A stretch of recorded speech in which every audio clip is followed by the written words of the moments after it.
Next part নিয়ে এসে গেছি কোশ্চেন নাম্বার 7 নিয়ে, part 6, chapter check, ML Aggarwal. Okay, আচ্ছা এইটা পড়ার আগে আমরা দুটো জিনিস পড়বো। আচ্ছা বলো তো আমাকে বাবা, লগ, আমি একদম ফার্স্ট লগ তোমাদের পড়িয়েছিলাম, লগ আমাদের কী ব্যাপারে বলে? লগ কী বলে? লগ বলে যদি কিছুর পাওয়ার এইভাবে লেখা হয় সেটাকে আমি লগ ফর্মেও লিখতে পারি। যেরকম 2 to the power 3 = 8, তাহলে আমরা লিখতে পারি log of 8 to the base 2 = 3। এই জিনিসটা এখন আমাদের লাগবে, এই জিনিসটা মাথার মধ্যে রেখো প্রথম কথা। সেকেন্ড কথা, তোমরা এক্সপোনেন্ট ল কতদূর জানো আমি জানি না, এই জন্য আমি একবার বলে দিলাম, ভালো করে শোনো। অ্যাকর্ডিং টু অ্যান এক্সপোনেন্ট ল অনুযায়ী, এক্সপোনেন্ট ল অনুযায়ী একটা ব্যাপার আছে, যদি একটা নাম্বার লিখেছি, ধরো আমি ম্যাজিক পেন নিচ্ছি, একটা নাম্বার লিখেছি আর একটা = আরেকটা নাম্বার লিখেছি, এই দুটো পাওয়ার যদি সেম হয় তাহলে বেসও সেম হবে। আমরা উল্টো পড়েছিলাম বেস সেম হলে পাওয়ারকে ইকুয়েট করা যায়, আর উল্টোও হয়, যদি পাওয়ার সেম হয় বেসকে ইকুয়েট করা যায়। যদি পাওয়ার সেম হয় বেসকে ইকুয়াল বলাই যেতে পারে। If powers are same then base will be same. ঠিক আছে, ওকে, এই দুটো ল ফলো করে আমরা অঙ্ক করছি। নেক্সট অঙ্ক আমাদের এটা হচ্ছে সলভ দ্য ফলোইং ইকুয়েশন। কী লেখা আছে বাবা? লেখা আছে log of 1/49 to the base x = -2। এটা ঠিক এই ফর্মে লেখা নেই বাবা, এই ফর্মে লেখা নেই এটা, হ্যাঁ না, এইটা এই ফর্মেই লেখা আছে। তাই এইটা যখন এই ফর্মে লেখা আছে, এইটা এই ফর্মে যখন লেখা আছে, এটাকে আমরা এই ফর্মে লিখতেই পারি, হ্যাঁ না? দ্যাট মিন্স এক্সের যদি পাওয়ার -2 হয় তাহলে আনসার 1/49 বেরোয়, তাই না? আমরা এখানে কি হয়েছে, বেসের পাওয়ার 3 হলে আনসার 8 বেরোবে, তার মানে বেসের পাওয়ার এইটা হলে আনসার এটা বেরোবে। ওকে, এটা বেস, এটা পাওয়ার, এইটাই আর্গুমেন্ট, মানে বেসের পাওয়ার এটা হলে আমাদের আনসার এইটা বেরোবে। ওকে, তাহলে এইভাবেই আমরা এখন লিখব। কি লিখব? আমরা লিখলাম therefore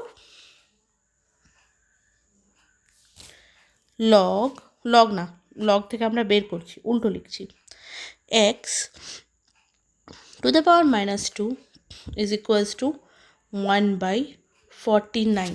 আমাকে এক্সের ভ্যালু বের করতে হবে। এখানে আমার কাজই কিন্তু এক্সের ভ্যালু বের করা, আর কিন্তু কোনো কাজ নেই আমার ভ্যালু কী করতে হবে, আমার এক্সের ভ্যালু বের করতে হবে। ঠিক আছে, খুব বিচ্ছিরি একটা হাইলাইটার নিলাম, এবার ঠিক আছে, আমাদের কী হতে হবে, এক্সের ভ্যালু বের করতে হবে। ওকে, চলো বের করি। x to the power 2 = 49। বাবা এটাকে আমি 49টাকে আবার ভাঙতে পারি, আমরা লিখতে পারি x to the power -2 = 1/7 to the power 2। লিখতে পারি তো, 7 to the power 2। ঠিক আছে, চলো আমরা তো এটা লিখতেই পারি 1। আচ্ছা বাবা, আমরা আগেও পড়েছি আরেকটা এক্সপোনেন্টের ল পড়েছি। কি পড়েছি আমরা এক্সপোনেন্টের ল হিসেবে?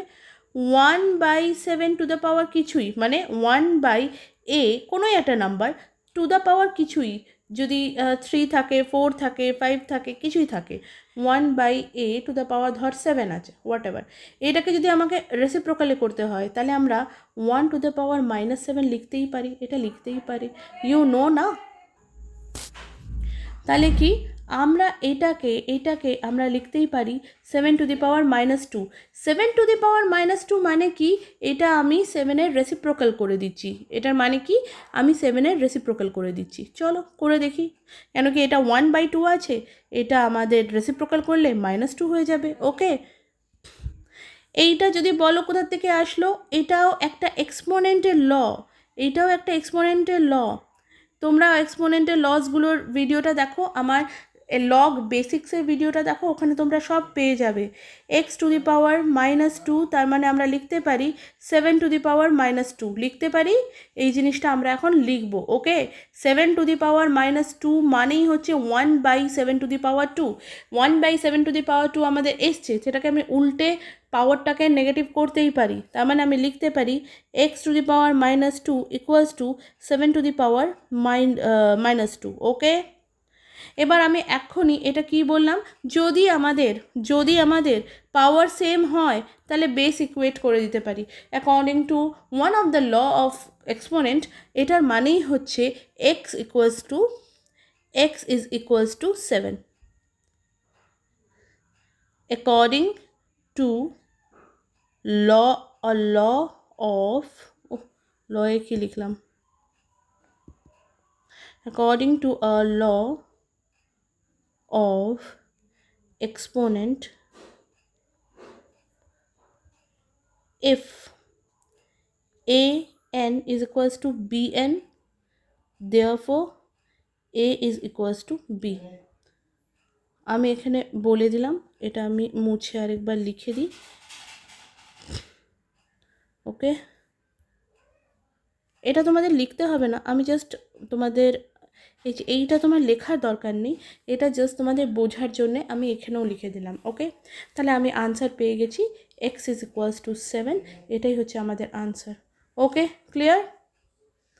আবার ওয়েট করো, নেক্সট ভিডিওতে আমি নেক্সট কোশ্চেন সলভ করছি, ওকে। 7.2 মানে 7 কোশ্চেনের second part. Bye bye, take care.